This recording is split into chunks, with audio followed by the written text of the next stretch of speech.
블랙쇼맨과 환상의 여자, 맨션의 여자, 히가시노 게이고. 우에마스 가즈미가 임시로 거주하는 맨션은 에비스역에서 걸어서 5분 거리에 있었다. 1층과 2층에 상업시설이 있는 주상복합 6층이었다. 공용 현관을 지나 엘리베이터를 탔다. 한 층에 서너 가구가 있었다. 마요가 사전에 조사한 바로는 평면은 달라도 모두 1인 가구용 원룸이나 거실, 식당, 그리고 부엌이 하나인 집이었다. 우에마스 가즈미가 사는 603호실은 엘리베이터에서 가장 떨어진 집이었다. 죄책감을 느끼며 문을 열고 안으로 들어갔다. 곧바로 센서가 움직임을 감지해 조명이 켜졌다. 비좁은 현관에서 운동화를 벗고 방으로 들어갔다. 벽에 스위치를 눌러 실내에 불을 켰다. 곧바로 눈에 들어온 건 벽 쪽에 쌓여있는 종이 박스였다. 2-3단으로 쌓여있는 박스에는 내용물을 적어놓은 라벨이 붙어 있었다. 서재라는 뜻의 고키치라는 글자가 눈에 들어왔다. 요코하마 집에서 가져온 것이리라. 그 밖에는 침대와 작은 식탁과 또 의자가 있을 뿐 생활감이 느껴지는 물건은 거의 없었다. 임시 거처니 당연하다면 당연하지만 잘 정리하고 산다기보다는 살풍경한 인상을 줬다. 괜찮은 집이네. 뒤에서 다케시가 말했다. 역에서도 가깝고. 집세는 얼마래? 마요가 실내를 다시 돌아보며 대답했다. 30제곱미터. 지은 지 20년 된 집이고 17만쯤 하겠네요. 괜찮네. 다시 그렇게 말하더니 다케시는 안으로 들어가 커튼을 젖혔다. 발코니 너머로 상업용 빌딩의 화사한 불빛이 빛나고 있었다. 7시를 조금 넘긴 시각이었다.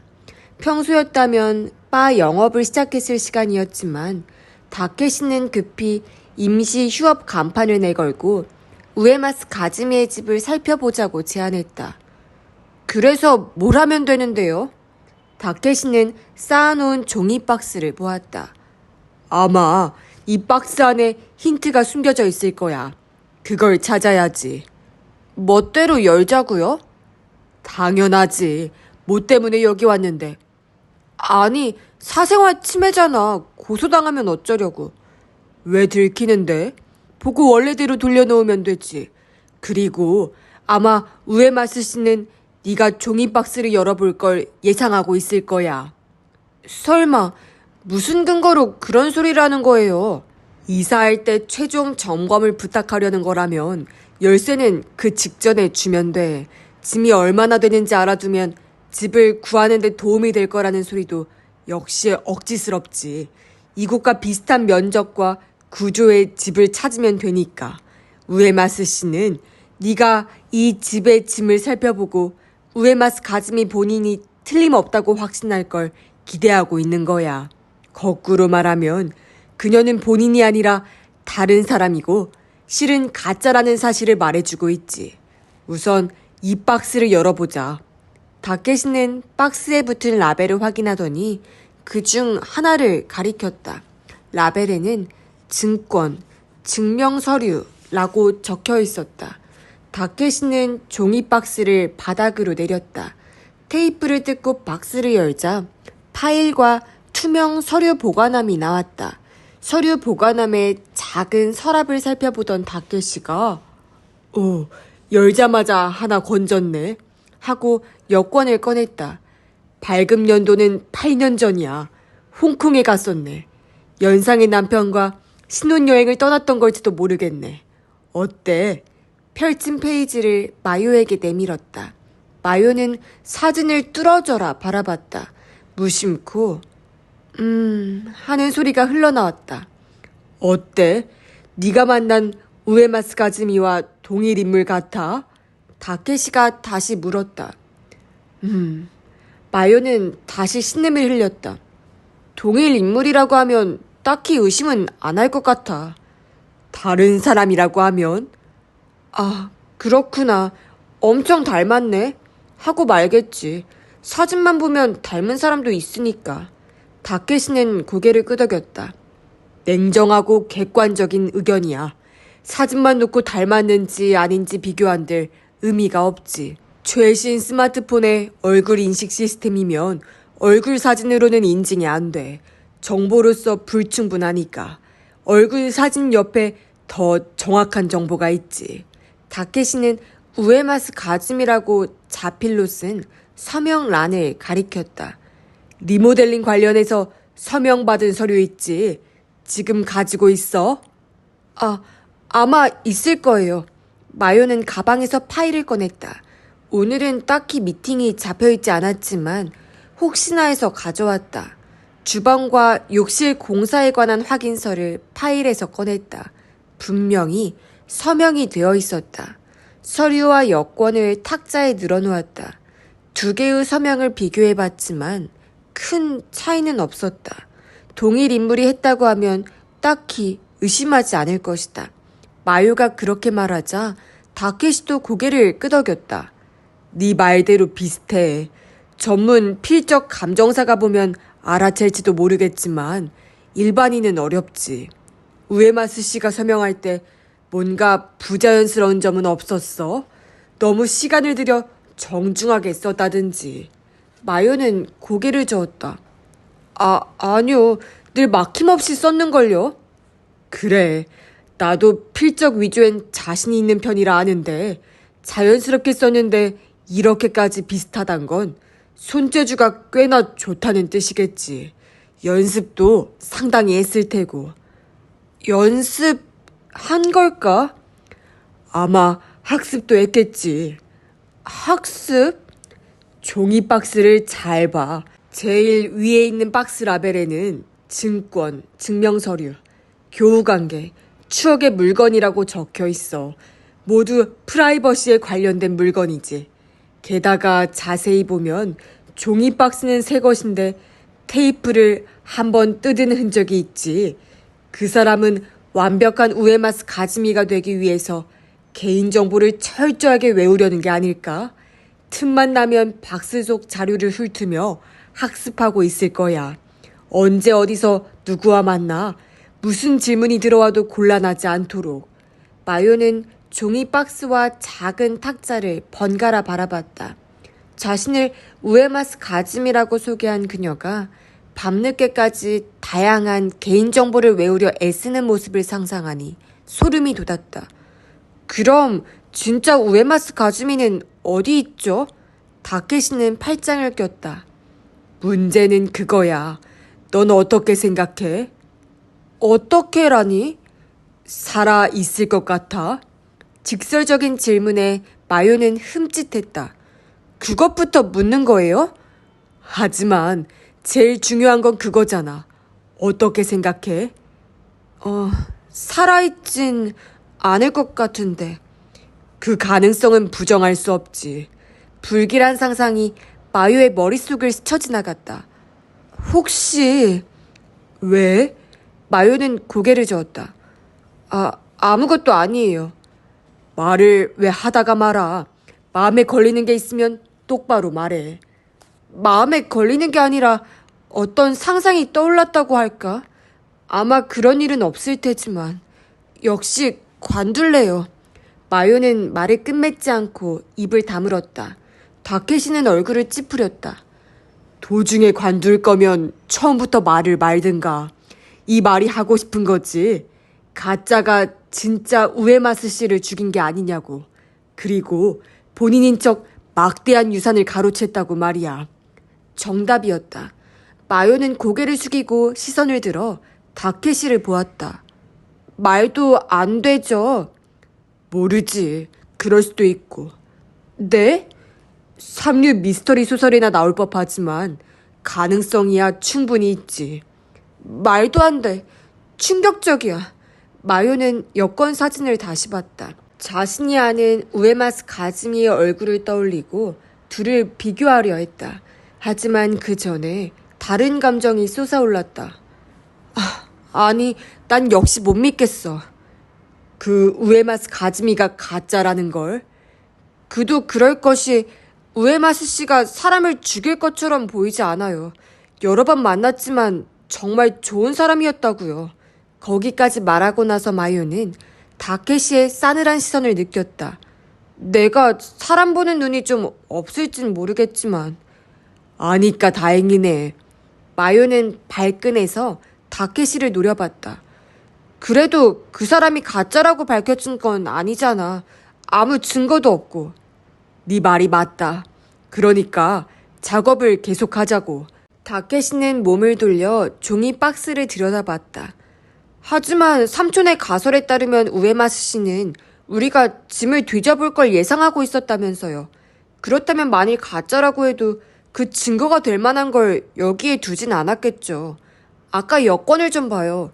절대로 의심받지 않을 거라는 자신이 있으니까 일부러 금방 눈에 띄는 곳에 넣어놨을지도 몰라.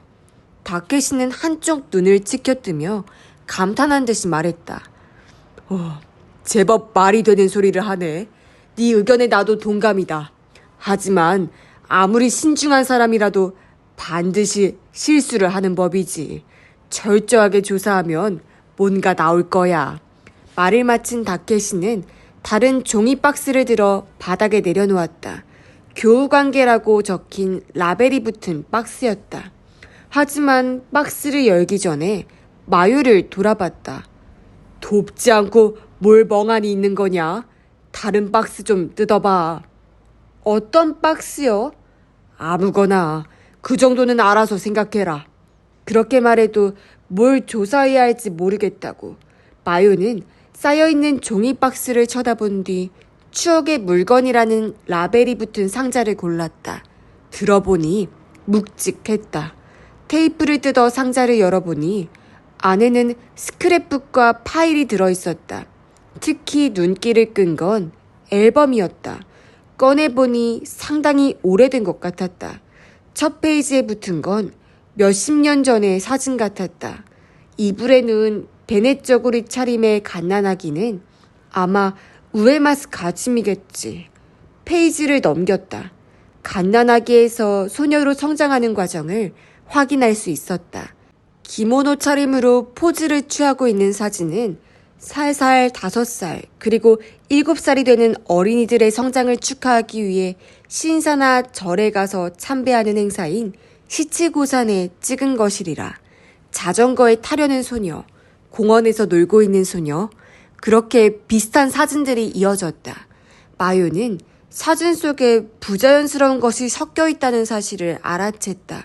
이를테면 소녀가 동물원 우리 앞에 서 있는 사진은 세로로 길었는데 한눈에도 옆부분을 잘라냈다는 사실을 알 수 있었다. 비슷한 사진이 몇 장 더 있었다. 고개를 갸웃하는 마요를 보고 다케시가 물었다. 왜? 이 사진 이상하지 않아요? 앨범을 보여주며 이상한 점을 설명했다. 다케시는 그 사진을 보며 한동안 생각에 잠기더니 이내 납득했다는 듯이 고개를 주걱거렸다. 아, 그런 거였군. 무슨 소리예요? 하지만 다케시는 대답하지 않았다. 입을 다문 채 다시 뭔가 생각에 잠긴 눈치였다. 삼촌, 말 걸지 마라. 다케시는 턱에 손을 올리고 추억의 물건 박스 속을 들여다봤다. 손을 넣어 뭔가를 꺼냈다. 사진 액자였다. 우에마스 가즈미인 듯한 소녀가 어머니로 보이는 여성의 무릎에 앉아있는 모습을 찍은 사진이었다. 어머니는 젊고 아름다웠다. 이 사진이 왜요? 하지만 이번에도 다케시는 침묵을 지켰다. 이내 무슨 생각인지 액자를 돌려 뒷면을 고정한 나사를 풀기 시작했다. 모두 풀고 나서는 뒷면을 열었다. 마요는 옆에서 다케시를 지켜보고 있었다. 삼촌, 그 사람의 정체는 모르지만 그제야 다케시가 말문을 열었다. 적어도 우리가 그 다케우치라는 남자에게 협조할 필요는 없을 것 같다. 우에마스 가즈미를 욕실 관련 쇼룸으로 안내한 건 다케우치와 만난 지 2회째 되던 날이었다. 마요는 서둘러 새 집을 구하고 있으니 2, 3일 더 기다려달라고 했다. 괜찮아요. 호텔 생활을 만끽하고 있으니 그보다 에비스 집은 가봤어요? 우에마스 가즈미는 미소 지으며 말했다. 네, 한번 가봤습니다. 너무 정리를 안 해놔서 좀 그랬죠. 물건은 그냥 다 박스에 넣어놨거든요. 임시 거처니까 어쩔 수 없죠. 보면 안 되는 건 없지만 너무 지저분하게 사는 걸 보여서 창피하네요. 우에마스 가즈미는 지나가는 말처럼 이야기했지만 마요가 박스를 열어봤는지를 신경 쓰는 것처럼 보였다. 다케시의 말처럼 열어볼 것을 각오했는지도 모른다. 마요는 안 봤으니 걱정 말라고 대답했다. 쇼룸에서 나온 뒤 여느 때처럼 트랩핸드에서 미팅을 하기로 했다. 가게로 들어가자 다케시가 청소를 하고 있었다. 번번이 죄송해요. 우에마스 가즈미가 사과했다. 별 말씀을요. 언제든 환영합니다. 다케시가 밝게 웃었다. 안쪽 탁자석 치워두고 소독도 해뒀습니다. 편히 이야기 나누십시오. 하지만 마요와 우에마스 가즈미가 안쪽 좌석에 앉으려던 순간 힘차게 출입문이 열렸다. 뒤를 돌아본 마요는 문을 열고 들어온 인물을 보고 흠칫했다.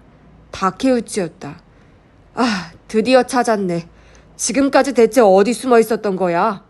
다케우치는 우에마스 가즈미를 노려보며 말했다. 실례지만 아직 오픈 전입니다. 카운터 안에서 다케시가 말했다. 손님이 아닌 걸 알잖아. 나는 이 여자에게 볼 일이 있어. 슬슬 나타날 것 같아서 가게를 감시하고 있었지. 다케우치는 우에마스 가즈미를 가리켰다. 스토커가 따로 없네. 애썼겠지만 나는 당신한테 볼 일 없어. 우에마스 가즈미가 말했다. 일전에 이야기 다 끝났잖아요. 아니, 끝나긴 뭐가 끝나. 아무튼 난 싸우려는 게 아니야. 다케우치는 표정을 누그러뜨리더니 카운터의 의자에 앉았다. 실은 거래를 제안하러 왔어. 거래? 무슨 거래? 툴툴거리지 말고 일단 앉아봐. 그렇게 서 있으면 차분하게 이야기할 수 없잖아. 우에마스 가즈미는 땅이 꺼져라 한숨을 내쉬더니 카운터로 다가가 다케우치와 조금 떨어진 자리에 앉았다. 다케우치는 겉옷 안주머니에 손을 넣어 납작한 상자를 꺼내 카운터에 내려놓았다. 그게 뭐야? 우에마스 가즈미는 상자를 들며 눈살을 찌푸렸다.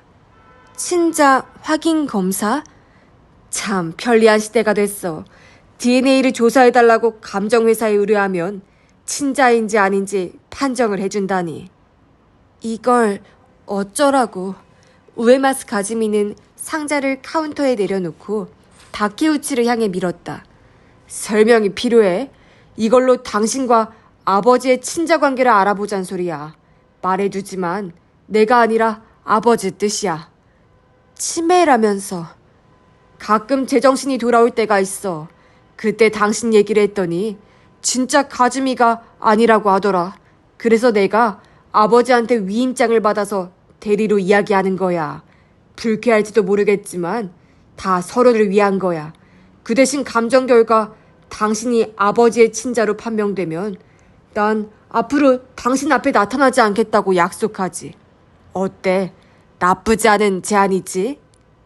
거절하겠다면? 왜 거절하지? 당신이 진짜 가즘이라면 거절할 이유가 없을 텐데. 걱정 안 해도 조작 같은 건 안 해. 아버지 샘플을 채취할 때는 당신도 동석하든지. 그 후에 당신 샘플을 채취해서 그 자리에서 보내자고. 거절할래요. 내 얘기 못 들었어? 친자 관계가 입증되면 다시는 나타나지 않겠다고 했잖아. 다르게 말하면 증명되기 전까지는 몇 번이든 따라다니겠다는 거지. 하는 수 없죠. 마음대로 하시던지. 전에 말했잖아. 그러면 당신은 도망치지도 숨지도 못한다고. 그러니까 마음대로 하라고요. 정말이야? 이게 공갈로 들리나 보지? 실례지만 한마디 해도 되겠습니까? 다케우치는 미간을 찌푸리며 카운터 쪽으로 몸을 돌렸다. 뭐지? 당신은 상관없잖아. 아직 영업 전이라면서. 가만히 좀 있어. 그럴 순 없죠. 가즈미 씨는 죽은 친구의 부인이신데 생트집을 잡는 걸 그냥 두고 볼 순 없습니다. 뭐가 생트집이라는 거지? 다케우치는 서슬퍼런 목소리로 말했다. 아까부터 듣고 있으려니 대기 이상한 말만 하지 않소. 무엇 때문에 당신 아버지와 가즈미 씨의 친자 관계를 확인하려는 거죠? 당연한 거지. 만일 친자가 아니라는 게 밝혀지면 이 여자는 가즈미가 아니야. 가짜라고. 다케시는 고개를 저었다. 그걸 모르겠네. 대체 왜 그렇게 됐는데? 뭐? 당신이야말로 그게 무슨 소리야? 다케시가 우에마스 가즈미 쪽을 보았다. 가즈미 씨, 왜 이 사람한테 사실대로 말해주지 않는 겁니까? 이제 신경 쓸 필요는 없을 것 같은데요. 우에마스 가즈미는 당혹스러운 듯이 다케시를 보았다. 죄송합니다. 얼마 전에 마요가 가즈미 씨 집에 갔을 때 저도 동행했습니다. 그때 이걸 찾았습니다. 다케시는 그렇게 말하더니 뭔가를 꺼내서 카운터에 놓았다. 가즈미의 집에서 찾은 사진 액자였다. 사진 속에 있는 건 소녀 시절의 우에마스 가즈미와 그녀의 어머니로 보이는 여성이었다. 좋은 사진이다 싶어서 보고 있었는데 우연히 뒷판이 벗겨졌습니다. 일부러 벗긴 건 아니고요. 신경이 쓰여서 읽어봤는데 우에마스 가즈미는 사진 액자를 뚫어져라 바라보더니 천천히 손을 뻗었다. 그리고 모두가 지켜보는 가운데 액자 뒷판을 벗겼다. 마요는 뒤에서 사진을 들여다봤다. 사진 뒷면에는 파란 잉크로 적은 글자가 있었다. 우에마스 가즈미는 미동도 하지 않았다. 특별한 감정을 곱씹고 있는 것 같았다. 가즈미 씨, 심정은 이해합니다. 어머님의 비밀을 감추고 싶겠죠. 하지만 상황이 이러니 어쩔 수 없지 않습니까? 이 사람을 납득시키기 위해서도 말하는 게 어떻습니까? 뭐야? 다케우치가 날선 목소리로 말했다. 그게 무슨 소리지? 무슨 소리를 하려고? 우에마스 가즈미는 어깨에서 힘을 빼듯 한숨을 내쉬었다. 사진 액자에서 사진을 꺼내 말없이 친자 확인 검사 키트 옆에 내려놓았다. 다케우치는 험악한 표정으로 사진을 집었다. 사진을 힐끗 본 뒤 뒤집었다. 시선이 글자를 따라 움직이는 동안 점점 표정이 달라졌다. 얼굴이 굳어지는 게 느껴졌다. 마유는 그럴 법도 하다고 생각했다. 사진 뒤에 적힌 내용은 다음과 같았다. 가즈미에게 너에게 꼭 할 말이 있단다. 유사쿠는 엄마 아들이 아니야. 아빠가 다른 데서 나온 아이란다. 그래서 나는 다른 남자의 아이를 낳았단다. 그게 바로 너지. 아빠는 그 사실을 모른단다. 부디 행복해지렴. 엄마가. 다케우치는 신음을 흘리더니 울부짖듯 말했다. 거짓말이야. 그럴 리가 없어.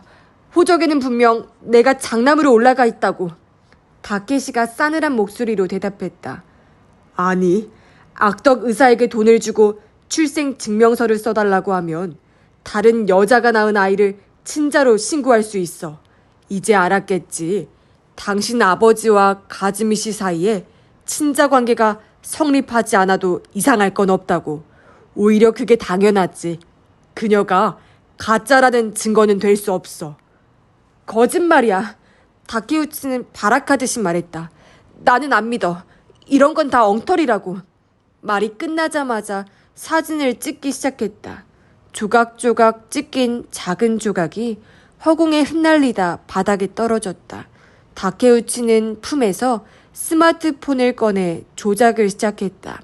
그 손이 가늘게 떨리는 걸 마요는 똑똑히 봤다.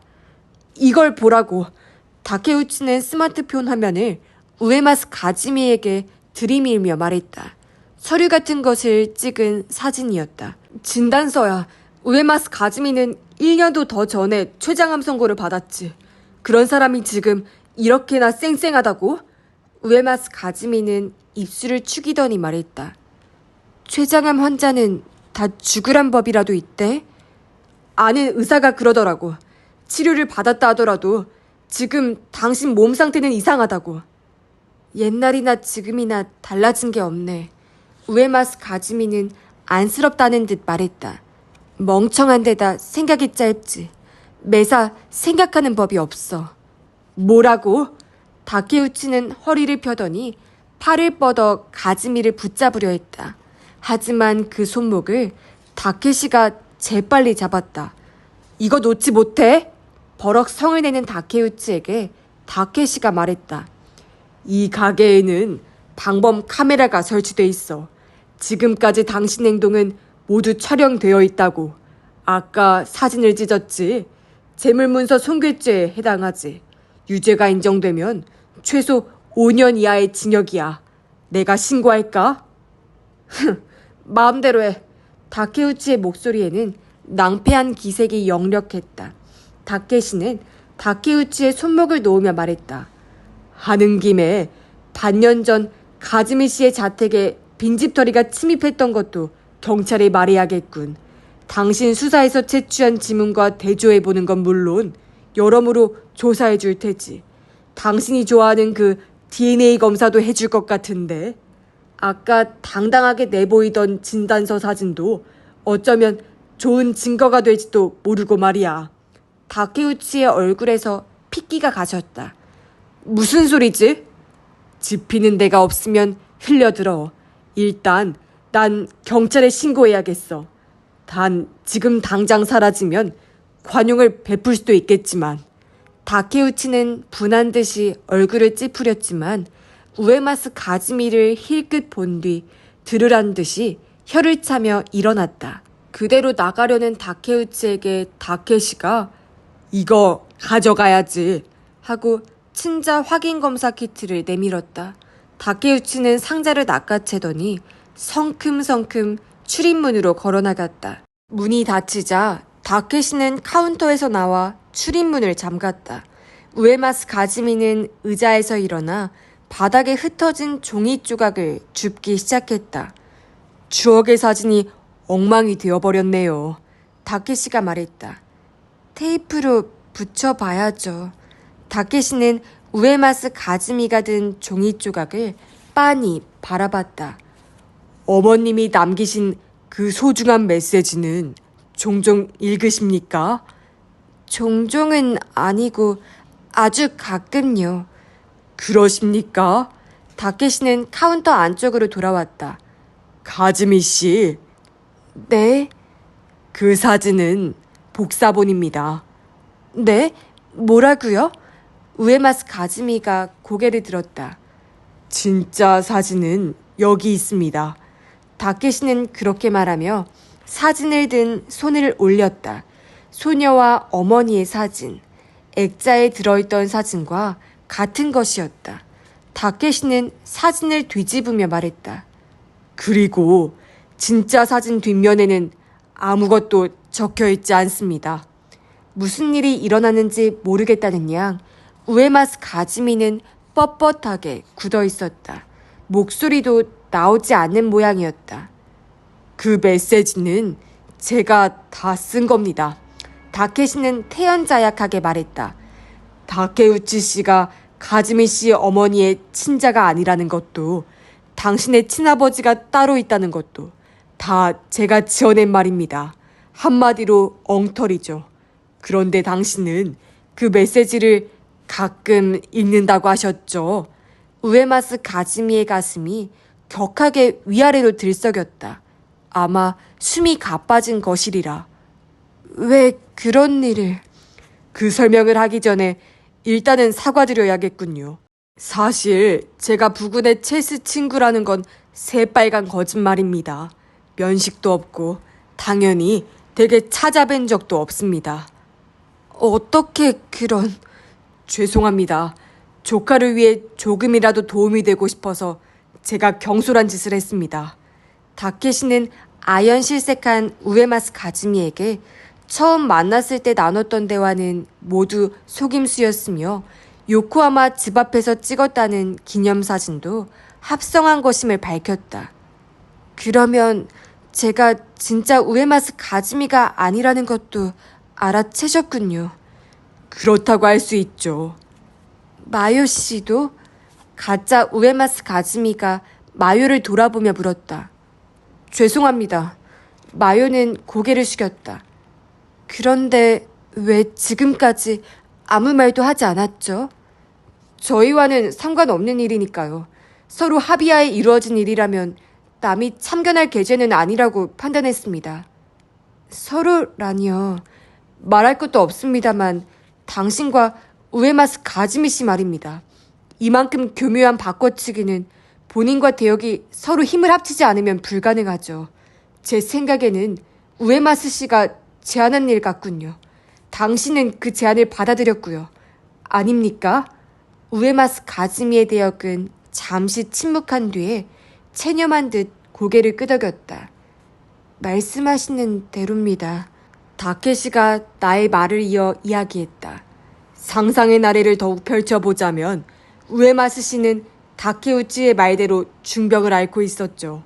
남은 수명을 알게 된 그녀가 제일 마음에 걸렸던 건 남편에게 물려받은 막대한 유산의 행방이었습니다. 이대로라면 아버지와 오빠에게 상속될 테니까요. 전 재산을 자선단체에 기부하겠다고 유언장을 남겨도 아버지에게 갈 유류분이 있죠. 전 재산의 3분의 1. 결코 적은 금액이 아닙니다. 게다가 그건 결국 오빠가 물려받게 되겠죠. 우에마스 가즈미 씨는 그것만은 도저히 참을 수 없었습니다. 왜냐하면 오빠는 그녀가 세상에서 제일 증오하는 인간이었으니까요. 우에마스 가즈미의 대역은 눈을 휘둥그레 뜨며 물었다. 어떻게 거기까지 알죠? 이걸 봤으니까요. 다케시가 살짝 허리를 굽혀 아래에서 꺼낸 건 낡은 앨범이었다. 여기에 남은 건 모두 우에마스 가즈미 씨의 어릴 적 사진입니다. 하지만 몇몇 사진은 부자연스럽게 잘려나가 있죠. 잘라낸 부분에는 아마 4살 터울의 오빠 다케우치가 있을 거라 추측합니다. 애초에 남매를 찍은 사진이었겠죠.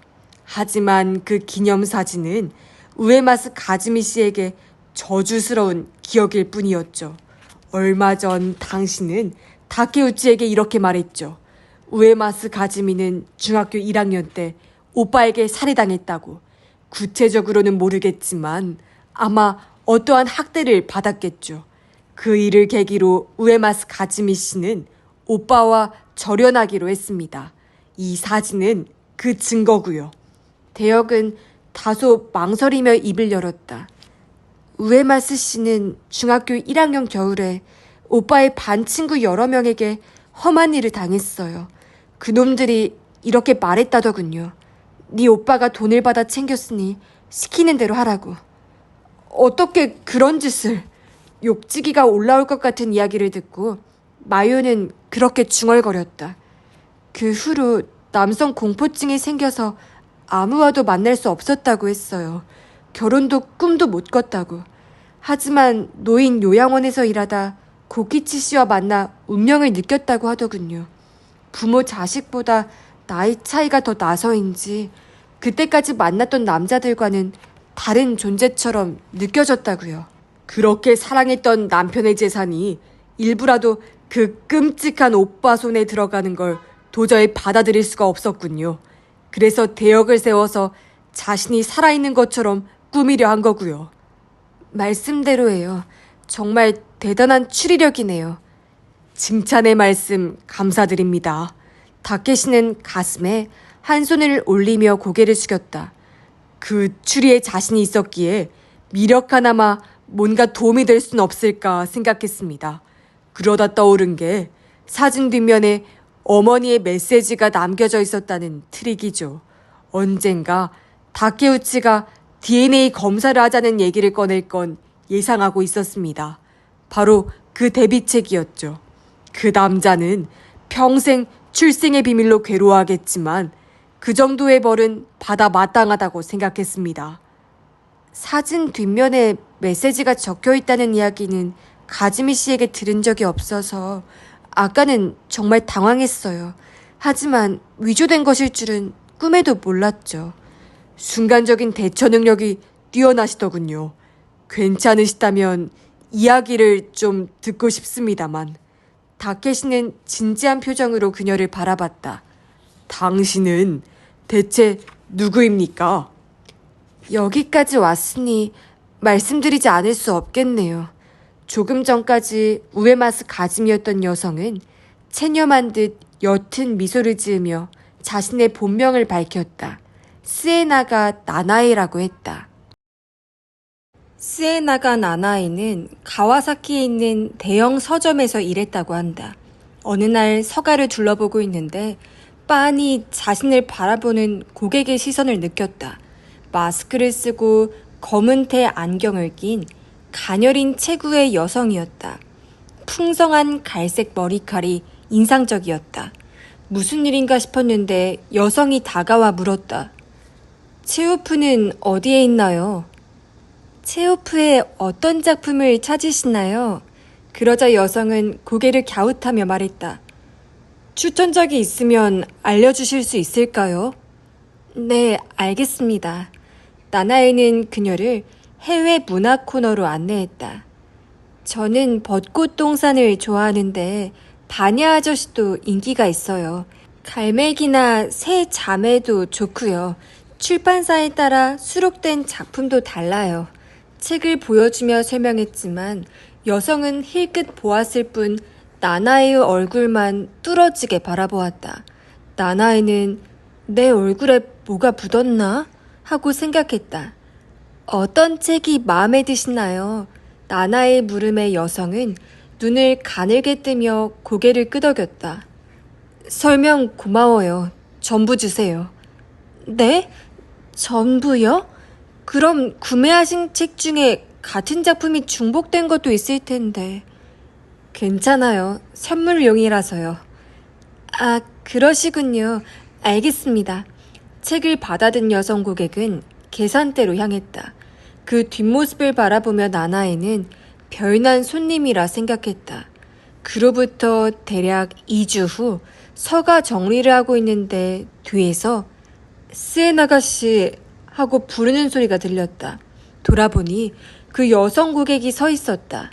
페이즐리 무늬 원피스에 안경과 마스크를 쓰고 있었다. 나 기억해요? 아, 체오프 책을 기억하시네요. 미소 지었다는 걸 눈의 움직임으로 알 수 있었다. 일전에는 감사했습니다. 책 선물 받은 사람들이 다들 좋아하더라고요. 아, 정말 다행이네요. 나나에는 진심으로 말했다.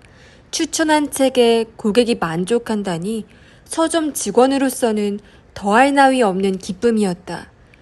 그래서 스에나가 씨한테 감사 인사를 좀 하고 싶어요. 근무 끝난 뒤에 시간 괜찮으세요? 아, 인사라뇨. 당연히 제가 해야 할 일을 했을 뿐인데요. 말씀만으로도 감사합니다. 나나에는 손사래를 치며 말했다. 그러지 말고 잠깐 이야기 좀 해요. 사실 스에나가 씨한테 부탁하고 싶은 일이 있거든요. 1시간만이라도 괜찮으니까 제 이야기를 좀 들어줬으면 해요. 말투가 친근해졌다. 그녀의 이름은 우에마스 가즈미라고 했다. 가명이 아니라는 것을 증명하기 위해 신용카드를 보여줬다. 나나에는 당혹스러웠다. 상대가 무슨 생각인지 알 수 없었다. 그녀가 스에나가라는 이름을 알고 있는 건 가슴에 단 명찰 때문일까? 일반적으로는 직원의 이름 같은 건 굳이 기억하지 않을 것이다. 한마디로 지난번부터 그녀는 나나이를 눈여겨보고 있던 것이다. 부탁이에요. 우에마스 가즈미는 두 손을 모으며 말했다. 그 눈동자에는 진지한 빛이 깃들어 있었다. 나쁜 짓을 꾸미는 사람처럼 보이지는 않았다. 그 부탁이 무엇인지도 마음에 걸렸다. 아, 알겠습니다. 저녁 8시 반에는 밖에서 만날 수 있을 거예요, 아마.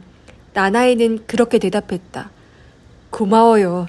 그럼 차에서 기다릴 테니까 주차장으로 와줄래요? 우에마스 가즈미는 차종과 차량 번호를 말했다. 자동차를 잘 모르는 나나에는 손등에 볼펜으로 네 자리 숫자를 적었다. 오후 8시 20분경 나나에는 주차장에 갔다. 폐점 시각은 이미 지났기에 차는 한 대밖에 없었다. 우에마스 가즈미는 그 차에서 기다리고 있었다. 나나에가 조수석에 타자 우에마스 가즈미는 차를 출발시켰다. 어디로 가는 거냐고 묻자 그리 멀지 않은 곳이라는 대답이 돌아왔다. 도착한 곳은 시내에 있는 호텔의 객실이었다. 방으로 들어서자 우에마스 가즈미는 선체로 나나에를 봤다. 서점에서 처음 당신을 보았을 때 믿기지가 않았어요. 기적이라고 생각했죠. 죄송하지만 당신에 대해 이것저것 조사를 좀 했어요. 그리고 믿을 수 있는 사람이라 확신했기에 이렇게 만나자고 한 거죠. 그녀가 무슨 말을 하고 싶은 건지 나나에는 도무지 짐작이 가지 않았다. 당황스럽기도 하시겠죠. 하지만 이걸 보면 당신도 무슨 뜻인지 알 거예요. 우에마스 가즈미는 의미심장한 웃음을 흘리더니 안경을 벗어 탁자에 내려놓았다. 그리고 마스크를 벗고 머리카락을 정리한 뒤 나나이 쪽을 바라봤다. 그 상황을 이해하는데 몇 초나 걸렸을까? 1, 2초는 아니었다. 멍하니 상대의 얼굴을 바라보는 시간이 분명히 흘렀다. 그러고 나서 나나이는 눈을 휘둥그레 뜨며 하고 소리쳤다. 내가 무슨 말을 하는지는 알겠죠? 닮았네요. 닮았다는 말로는 부족하죠. 쌍둥이라고 해도 믿을 정도인걸요. 나나이는 상대의 얼굴을 바라본 채 말없이 침을 삼켰다. 할 말을 찾을 수가 없었다. 눈앞에 있는 우에마스 가즈미는 나나이와 무척이나 비슷한 생김새였다. 물론 세세한 차이는 있었다. 하지만 언뜻 봐서는 우에마스 가즈미의 말대로 쌍둥이처럼 닮았다. 사실을 밝히자면 조금 손을 보긴 했어요. 내 얼굴에. 우에마스 가즈미는 자기 뺨을 두 손으로 가리는 신용을 했다. 당신 얼굴에 맞춰서 화장법을 바꿨죠. 눈썹 모양 같은 것도요. 하지만 그게 다예요. 성형 같은 건 안 했고 사실은 머리 스타일도 맞추려고 했는데 괜찮은 가발이 없더라고요. 그래서 당신이 이걸 써주었으면 해요. 우에마스 가즈미는 의자에 놓인 종이봉투에서 뭔가를 꺼냈다. 가발이었다. 갈색 머리카락이 그녀와 똑같았다. 우에마스 가즈미는 나나에게 다가와 가발을 머리에 씌웠다. 그리고 잘 정돈한 뒤 거울 쪽을 보게 했다. 나나에는 숨을 삼켰다. 거울에 비친 두 사람은 마치 쌍둥이 같았다. 그렇게 말해도 의심하는 사람은 없으리라. 어때요? 우에마스 가즈미가 물었다. 닮았네요. 살은 제가 더 쪘지만요. 그렇게 차이 나진 않아요. 예전에는 저도 당신 체형과 비슷했어요. 나이는 어떻게 돼요? 전 39이에요. 그럼 나보다 3살 아래네요. 화장을 지우면 피부는 차이가 나겠네. 저기 우에마스 씨, 가발은 왜 사진을 찍으시려는 건가요? SNS에 올릴 작정인가 싶어서 물었는데 우에마스 가즈미는 고개를 저었다. 찍고 싶지만 참을래요.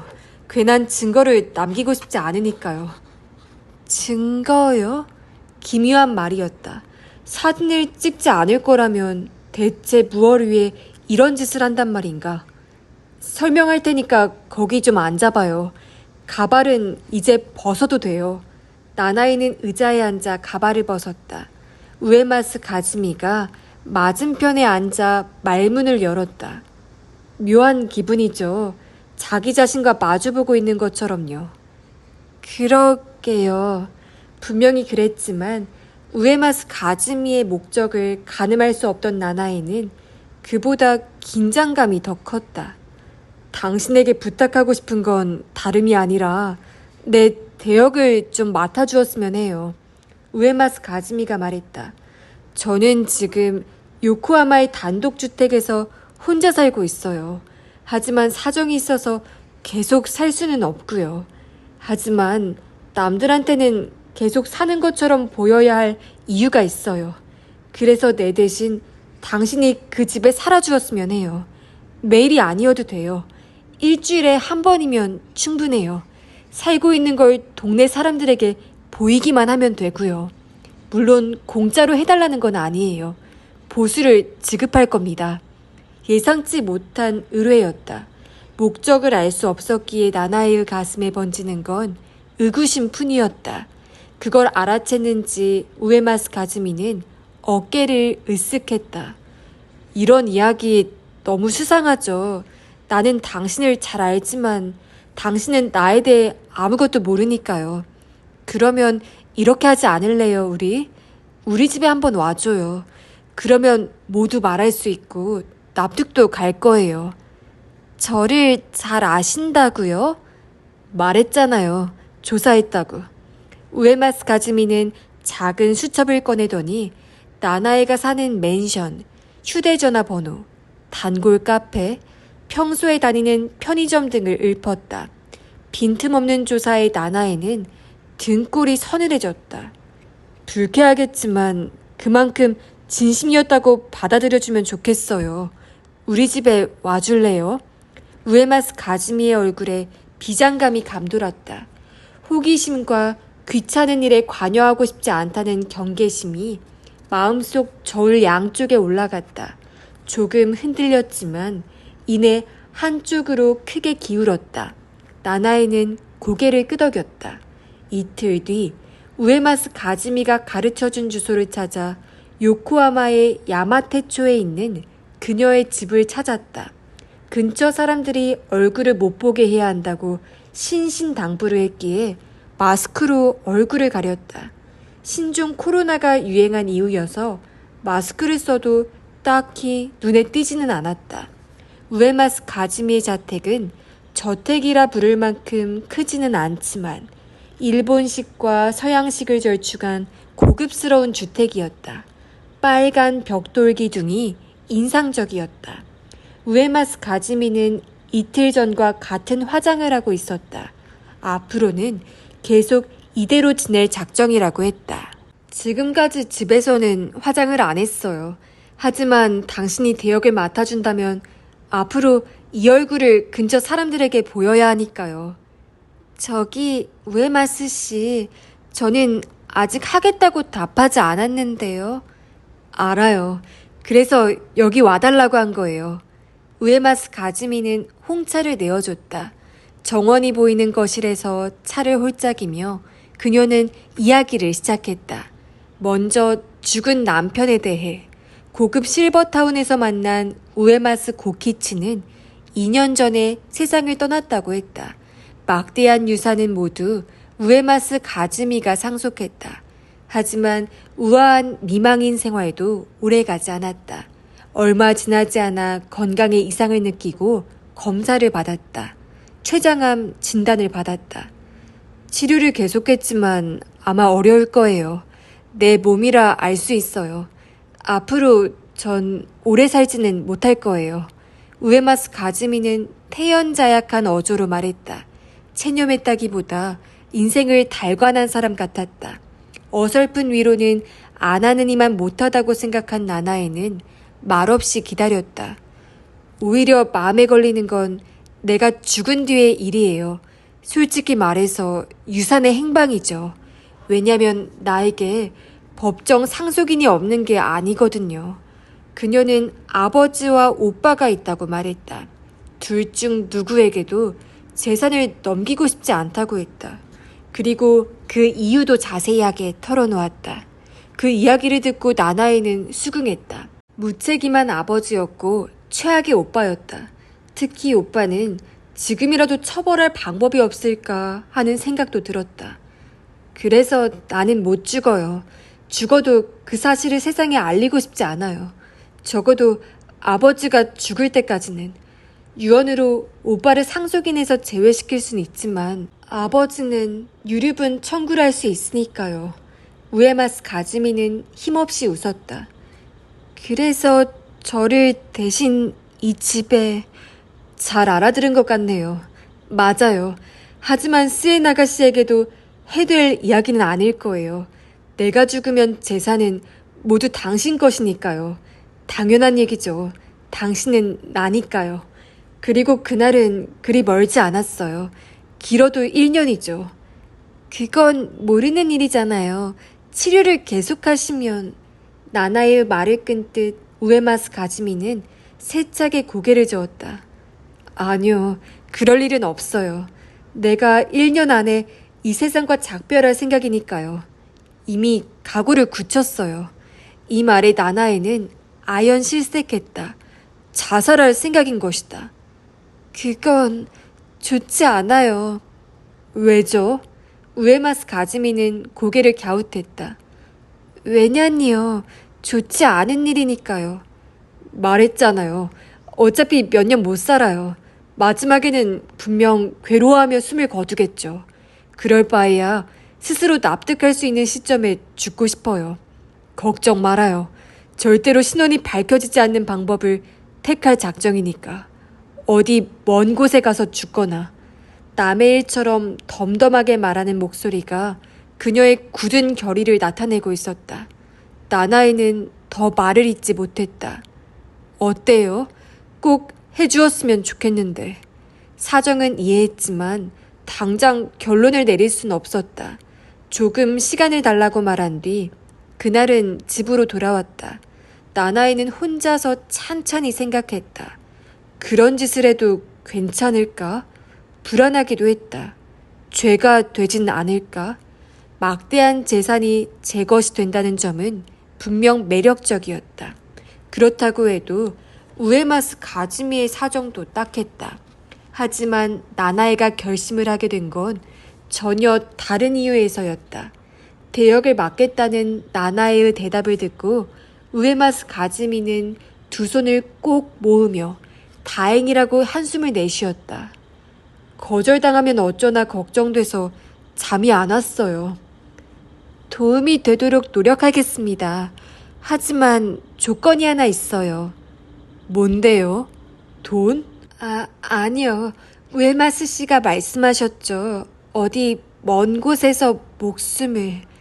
자살한다는 이야기요? 그래요. 난 그럴 작정이에요. 그 계획을 좀 변경해 주셨으면 해요. 변경? 어떤 식으로요? 인생의 최후를 맞이할 곳으로 제 집을 택해 주실 수 있을까요? 우에마스 가즈미는 크게 심호흡을 한 뒤에 물었다. 왜요? 전 세에나가 나나이를 죽은 사람으로 처리하고 싶거든요. 우에마스 가즈미는 몇 차례 눈을 깜빡이더니 가라앉은 목소리로 물었다. 당신도 뭔가 사정이 있는 모양이네요. 오늘은 제 이야기를 털어놓을 차례인 것 같네요. 들어주실래요? 제 이야기를? 정확히는 저와 제 어머니의 이야기지만요. 나나이는 그렇게 말했다. 당연히 들어야죠. 들려주세요. 네, 나나이는 이야기를 시작했다. 조금은 긴 이야기였다. 나나이는 바다와 인접한 지방 도시에서 나고 자랐다.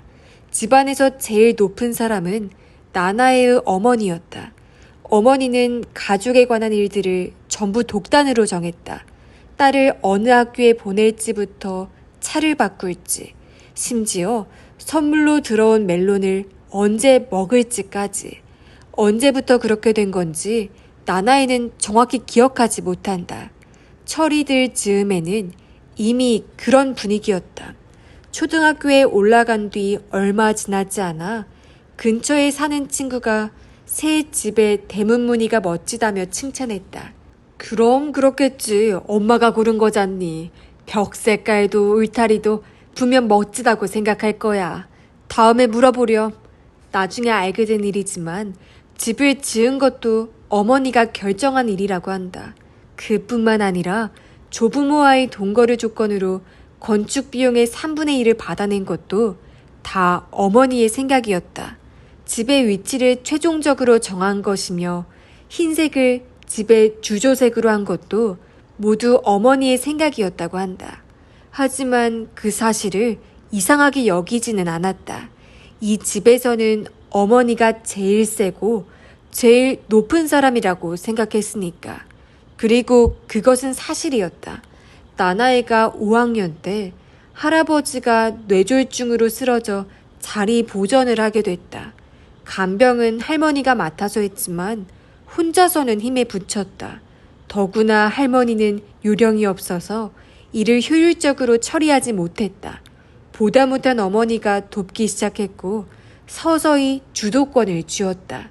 간병에 관한 세세한 수속이나 공무원과의 연락도 모두 어머니가 알아서 처리했다. 어머니는 딸에게 투덜거렸다. 할머니는 세상 물정 모르는 분이라 엄마가 너무 힘들다. 그리고 꼭 이렇게 덧붙였다. 이 집은 내가 없으면 안 돌아가. 그런 어머니의 독재는 말할 것도 없이 외동딸도 피해갈 수 없었다. 일상생활에 하나부터 열까지 간섭을 당했다. 어머니가 좋아하는 옷만 입어야 했고 머리 모양도 마음대로 바꿀 수 없었다. 좋아하지도 않는 걸 배워야 했고 반대로 배우고 싶은 건 시켜주지 않았다. 하루 일정을 책상 앞에 붙여놓고 그대로 따르지 않으면 혼을 내는 게 아니라 한탄을 했다. 널 위해 엄마가 힘들게 생각한 거다. 그런데 도대체 왜 엄마 말을 안 듣니?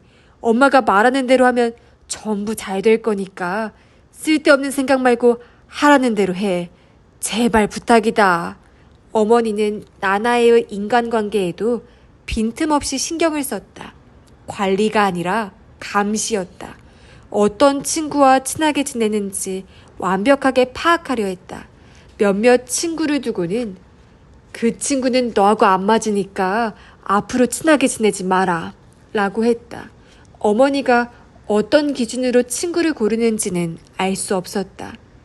엄마, 난 엄마의 인형이 아니에요. 어머니에게 반항한 건 고등학교에 입학하고 얼마 지나지 않아서였다. 친구가 보낸 편지를 멋대로 뜯어본 일이 계기였다. 하지만 어머니는 사과하지 않았다. 사과는커녕 널 위해 한 일이라며 굽히지 않았다. 나만큼 널 사랑하는 사람이 있느냐고도 했다. 나나에는 그런 건 사랑이 아니라고 반박했다. 그때까지 존재하지 않았던 가족 간의 말다툼이 이어졌다. 그로부터 모녀는 자주 다툼을 벌였다. 어머니는 매번 도중에 히스테리를 부리며 울부짖었다. 아버지는 이 문제에 일절 관여하지 않으려 했다. 회사 일로 바빠 매일 귀가가 늦었고 주말에도 출근이며 접대 골프로 집을 비우는 일이 많았다. 가족의 변화를 알아채지 못한 건 아니었지만 요컨대 도망친 것이다. 부모님의 간병을 아내에게 맡겼기에 뭐라고 할 입장도 아니었으리라. 이내 모녀 간의 다툼은 끝났다. 나나이가 반항하는 데 지친 것이다. 좋은 딸인 척 굴면 집안에 평화가 찾아온다고 마음을 바꿔먹었다. 어머니가 시키는 대로 공부했고 원하는 대로 집 근처 대학에 진학했다. 하지만 대학 생활은 조금도 즐겁지 않았다. 어머니의 감시는 여전했고 남자친구도 사귀지 못했다. 어차피 반대할 것이라 생각하니 누구를 만나고 싶다는 생각도 들지 않았다. 졸업한 뒤에는 아버지의 지인이 경영하는 회사에 취직했다. 전혀 관심 없던 직종이었지만 여자에게 직장이란 결혼 상대를 찾기 위한 곳일 뿐이라는 어머니의 말을 듣고 반발할 기력을 잃었다. 결국 결혼 상대도 어머니가 데려왔다. 지인의 아들이었다. 외모도 성격도 나쁘지 않았지만 나나의 취향은 아니었다. 그래도 그와 만난 건 그의 직장이 도쿄에 있었기 때문이다.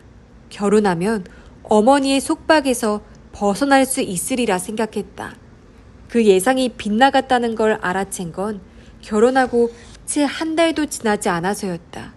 어머니는 하루가 멀다 하고 도쿄의 신혼집으로 찾아왔다. 그것도 예고 없이. 결혼 생활이 어떤지 시시콜콜 캐물었고 실내도 꼼꼼하게 살펴봤다. 마지막에는 꼭 임신 계획을 물었다. 어떻게 돼가고 있느냐며 책망하듯 물었다. 부부관계가 없던 건 아니지만 임신은 되지 않았다. 그 사실에 누구보다 초조해하던 사람은 나나에였다. 아이라도 없으면 견딜 수 없다는 생각이 들 정도로 사랑 없는 상대와의 결혼 생활은 지루하고 또 단조로울 뿐이었다. 하지만 그건 상대 역시 마찬가지였던 것 같다. 이내 남편의 외도를 눈치챘다. 남편은 애정 없는 생활에 염증을 느꼈다고 했다. 나나에는 변명이 아니라 진심일 거라 생각했다. 나나에는 이혼한 뒤에도 고향에 돌아가지 않고 도쿄에 남았다. 다행히도 직장은 금방 구했다. 학창시절 친구의 소개로 취직한 곳이 지금 일하는 서점이었다. 어머니는 고향에 돌아오라고 들들 볶았지만 일자리가 없어 힘들다고 말했다. 나도 할 수 있으면 그러고 싶은데 이 나이에 부모님께 얹혀 살 순 없잖아요. 어느 정도 돈 좀 모으고 나서 생각해 볼게요. 마음에도 없는 말로 둘러댔다. 그렇게 약 10년이 지났다. 어머니는 늙은 아버지를 돌보며 딸이 돌아오기를 기다리고 있었다. 어머니는 딸이 노후를 책임져 주기를 바라고 있었다. 본인이 당당하게 말했으니 틀림없었다. 내 인생은 과연 무엇이었을까? 나나이는 줄곧 생각했다. 어머니를 위해 사는 걸까? 앞으로 날 위해 뭔가를 바라서는 안 되는 건가? 그러던 와중에 우에마스 가즈미와 만났다. 그리고 엄청난 계획. 어쩌면 인생을 다시 시작할 수 있는 도박을 제안받은 것이다. 나나의 이야기를 들은 우에마스 가즈미는 말했다. 그 심정을 알 것도 같아요. 부모에게 버림받는 것도 힘들지만 속박당하는 것도 힘들군요. 죄송해요. 우에마스 씨가 겪는 고통에 비할 수는 없지만 그렇게 생각 안 해요. 알았어요. 그 조건 받아들이죠. 당신 집에서 내 인생의 막을 내리겠어요. 시에나가 나나이로 죽음을 맞이할게요. 감사합니다. 나나이는 고개를 숙였다. 그날 이후로 두 사람은 자주 만났다. 장소는 새로 구한 에비스의 원룸이었다. 우에마스 가즈미는 요코하마의 집을 매물로 내놓을 거라고 했다. 앞으로 나나에가 우에마스 가즈미로서 살려면 그 편이 나을 거라 생각하고 배려해 준 것이다. 내가 죽은 뒤에 더 넓은 집으로 이사가면 돼요. 원하는 집을 사버리면 되잖아. 우에마스 가즈미는 즐거운 듯이 말했다. 원룸에서 나나에는 완벽한 우에마스 가즈미가 되기 위해 훈련했다. 그녀가 살아온 인생과 경력을 자세히 듣고 철저하게 암기했다. 취미와 기호, 패션 취향도 배웠다. 다행인 건 그녀와 깊은 인연을 맺은 사람이 거의 없었던 것이다. 나이든 남편과 단둘이서 보내는 생활이 인생의 전부였으니까. 우에마스 가즈미는 그렇게 설명했다. 우에마스 가즈미의 체형에 가까워지기 위해 나나에는 다이어트를 했다. 몇 달 만에 거의 10kg을 감량했다. 직장 동료들은 건강에 문제가 있는 게 아니냐며 걱정했다. 머리 모양도 바꿨다. 우에마스 가즈미의 갈색 머리카락은 가발이었고 가발 아래에는 짧은 검은 머리가 숨겨져 있었다. 항암 치료를 받으며 한 번 머리카락이 빠진 뒤에 다시 나는 중이라고 했다. 그래서 나나에도 짧게 머리를 잘랐다. 그렇게 1년이 지났고 드디어 디데이가 다가왔다. 이제 아무 여한이 없어요. 이렇게 말하면 이상하게 들릴지 모르겠지만 나나이 씨와 함께 지내는 동안 즐거웠어요. 내 인생을 돌아볼 수 있었고 흉금을 터놓고 뭐든 말할 수 있는 상대가 있어서 정말 난 행복했어요. 나나이는 울컥했다. 그녀 역시 같은 마음이었기 때문이다. 그녀에게 우정과는 다른 어떠한 감정을 느끼고 있었다. 이미 우에마스 가즈미의 인생을 물려받기 시작했기 때문일지도 모른다. 한편 시에나가 나나에라는 인간이 이 세상에서 사라진다는 사실에 기묘한 감회를 느꼈다. 지금까지 쌓아왔던 인간관계는 모두 사라진다. 나나에가 다니던 직장 근처에 가까이 가서도 안 된다. 친구나 지인과도 만날 수 없다. 하지만 신기하리만치 아쉽지 않았고 슬프지도 않았다. 돌이켜보니 다른 사람으로 살아갈 수 있는 미래에 비하면 아무런 매력도 없는 반생이었다. 우에마스 가즈미가 택한 건 음독 자살이었다. 나나에의 집에서 그녀의 옷을 입고 지문을 실컷 남긴 뒤 음독했다. 시신 옆에는 사는데 지쳤어요. 죄송합니다. 스에나가 나나에 라고 적은 유서를 남겼다. 나나에가 직접 쓴 유서니 필적 감정을 해도 의심을 사지는 않을 것이다. 이틀 뒤 나나에는 자신이 사망했다는 사실을 인터넷 뉴스 단신으로 알았다. 우에마스 가즈미로서 처음 한 일은 집을 산 것이었어요. 그녀의 인생을 물려받은 이상 그분께 걸맞게 살아야 한다고 생각했어요. 돈은 얼마든지 있으니 넓은 집이 좋겠죠. 하지만 너무 튀어서는 안 돼요. 마요 씨의 디자인은 매력적이었지만 우에마스 가즈미라는 여성에게 무엇이 어울릴지 몰라 결국 제일 정석적인 디자인을 골랐어요. 그랬구나. 나나의 이야기를 듣고 마요는 그제야 납득이 됐다. 다케우치 씨가 찾아올 거란 건 예상하고 계셨습니까? 다케시가 물었다. 가즈미 씨는 언젠가 그가 찾아올지도 모른다고 했어요. 하지만 몇십 년 동안이나 안 보고 살았으니 가짜인 줄은 절대 모를 거라고도 했죠. 하지만 그 사람, 가즈미 씨가 병에 걸린 걸 알고 있었죠. 어디서 어떻게 알았는지 의아했는데. 아까 본인에게도 말했지만 반년 전에 빈집털이는 분명 그 남자 짓이었을 겁니다. 그때 진단서를 받겠죠. 그걸로 중병에 걸린 걸 알고 계획을 변경한 게 아닐까요? 계획? 마요가 물었다. 단순히 빈집털이를 위해 집에 몰래 숨어들진 않았을 거야. 가즈미 씨의 목숨을 빼앗을 작정이 아니었을까? 내 추리로는 그래. 설마. 마요와 스에나가 나나에는 서로를 마주봤다. 나나에의 얼굴은 한껏 굳어 있었다. 그렇게 생각하면 앞뒤가 맞지. 자산가인 가즈미 씨의 남편이 세상을 떠났다는 걸 어떠한 경로로 알고 유산을 노린 거겠지.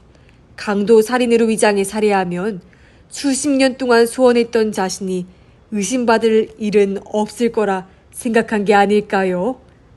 정말 끔찍한 인간이에요. 스에나가 나나에는 몸서리치며 중얼거렸다. 하지만 가즈미 씨가 췌장암에 걸렸다는 걸 알고 죽는 날을 기다리는 게 안전하다고 마음을 바꿔먹은 거구나. 마유가 말했다. 맞아. 하지만 가즈미 씨는 죽지 않았지. 죽기는커녕 아주 쌩쌩하게 부활했어. 그래서 가짜일지도 모른다고 생각하고 나타나 협박한 거죠. 이제 안 오겠죠? 그건 모르지만 손쓸 방도가 없겠죠. 스에나가 씨가 사실을 고백하지 않는 한은요.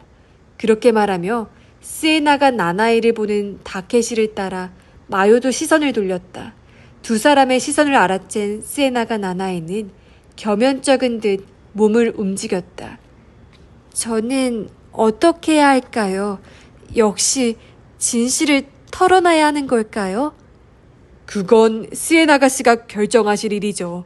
적어도 저는 이번 일을 누군가에게 말할 생각은 없습니다. 어떤 의미로는 공범이니까요. 제 조카도 같은 생각일 테고요. 그렇지. 다케시의 갑작스러운 물음에 마요는 당황했다. 순순히 그러겠노라는 말은 나오지 않았다.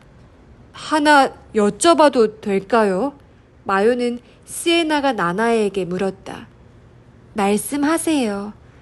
어머님 일은 어떻게 하실 생각이세요? 스에나가 씨의 어머님이잖아요. 딸이 죽었다고 생각하고 계실 텐데 그건 어머님께 너무 잔인하지 않나요? 그래도 괜찮으세요? 스에나가 나나에는 불편한 표정으로 눈을 내리깔았다. 역시 피하고 싶은 부분이었나? 어리석은 질문이군. 옆에 있던 다케시가 중얼거렸다. 뭐가요? 마요는 그를 올려다보며 물었다. 어리석은 질문이라고. 도덕 선생 행세라도 하려고? 학대한 부모를 피해 도망친 자식에게 할 질문이냐? 그건 당사자가 본인에게 던질 질문이지 남이 참견할 문제가 아니야. 비밀을 알게 된 게 부담스러우면 빨리 다른 건축사에게 의뢰를 넘겨. 다케시의 말에 마유는 흠칫했다. 그럴지도 모른다. 아까 다케시는 공범이라고 했다.